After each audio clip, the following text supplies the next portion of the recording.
oyoq kesib tashlaydilar. Xabaringlar bor, xayrli ishni boshlaymiz deb niyat qildik va o'sha kun shu bugunga to'g'ri kelib qolibdi. O'zi bu videoni olishimizdan maqsad shunaqa bir xasis insonlar borki, pullari juda ko'p, lekin u pulda boshqalarning ham haqqi borligini unutib qo'yishgan. O'sha narsani sal bo'lsa-da yodlariga solish maqsadida ushbu jarayonni sizlarga video qilib ko'rsatyapmiz. Sizga nima ko'kalaringizga berasiz? Xijolat bo'lmaysiz, bolalaringizni ham, o'zingizni ham yuzingizni ko'rsatmaymiz. Hech kimdan pul yig'ilmaydi. Bu shaxsan o'zimizni cho'ntagimizdan karta qo'yib, xalqdan pul olib, unaqa narsa bo'lmaydi. Ajrashganman. Уже 2 yil bo'lyapti. Oyog'im bilan muammo bo'lyapti. Tromb 3 ta operatsiya olganman. Hozir временно ishlamayapman. Faqat o'sha bolalarim anaqasini olyapman, aliment. Shunaqa. O'zi chiqishim kerak 23-da ishga, nima bilmayman hozir. Oruvlar bilan bilmayman. Chiqib olaymanmi yo'qmi? Oyog'ingizga nima bo'lgan? Tromb qon yurmaydi, pastga yurmayapti-da tomon. Ha, oyog'ingizdan qon pastga yurmayapti. 4 ta farzandlari bor, tushunishinglar uchun ajrashganlar, xonadonlari mana shu holatda. Oyoqlari bir necha yildan beri sal Alloh mushkul bergan ekan. Bir sinov 65 million so'mga hozir operatsiya qilinmasa agar oyoqlarini kesib tashlashlari ham mumkin ekan. Oyoqlari sababli farzandlarini boqish uchun hozirgacha ishlolmayotgan ekanlar, lekin shu farzandlarni alimenti bilan ro'zg'or yurg'izyaptilar. Sharoitni o'zingizlar ham ko'rib turibsizlar, qanchalik qiyin. Gap ochig'i, uyingizni ko'rib qanchalik noshukrligimni men sal his qildim. Mana unga ham shukr deyman. Qarizga shukr. Kim bo'lmoqchisiz katta bo'lsangiz? Bilmayman. Bilmaysiz? Inshaalloh mana shu uyingizni ta'mirlayotganimizda Elor akamizni mana komandalaridan bolalar keladi. Sizlar o'zingizlarga ham kasb o'rgatishadi. Sababi sizlar hozir kanikulda, to'g'rimi? Nima qilib yuribsizlar?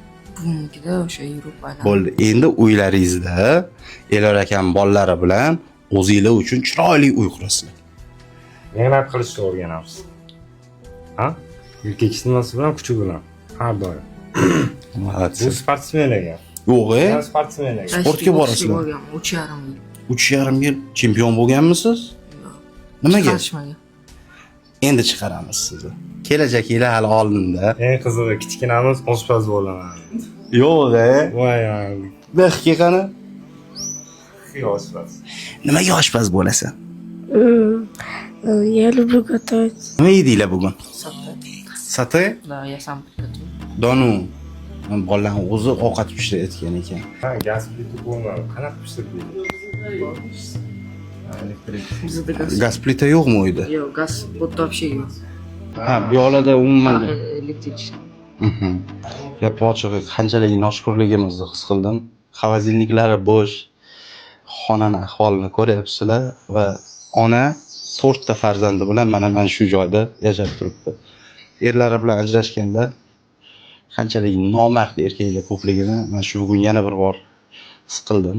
Qaranglar, yana sinov ustidan yana sinov berilgan va oyoqlari gangrena bo'layotgan ekan. Hozirda operatsiya qilinmasa agar oyoq kesib tashlaydilar.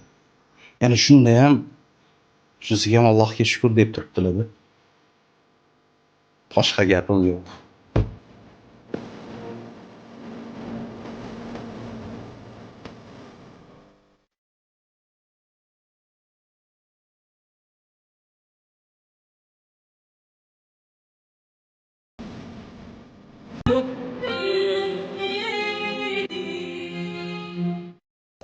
Opajon, xonadoninglar inshaalloh biz hozir plan qildik. Bir haftalarda menimcha boshlaymiz, to'g'rimi?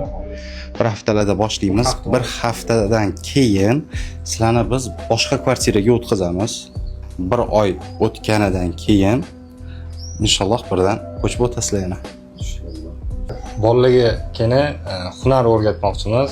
Ya'ni biz qarmoq beramiz, balut tutishni o'zligi o'rganishadi. Bu nimaga kerak? Bolalar masalan ozgina o'rgataman. Ya'ni erkak kishi o'zi yosh, ya'ni eskidan ya'ni ovchi bo'lgan. Erkak kishi nima qiladi? Ovlaydi, quradi, yashaydi, oilasini boqadi.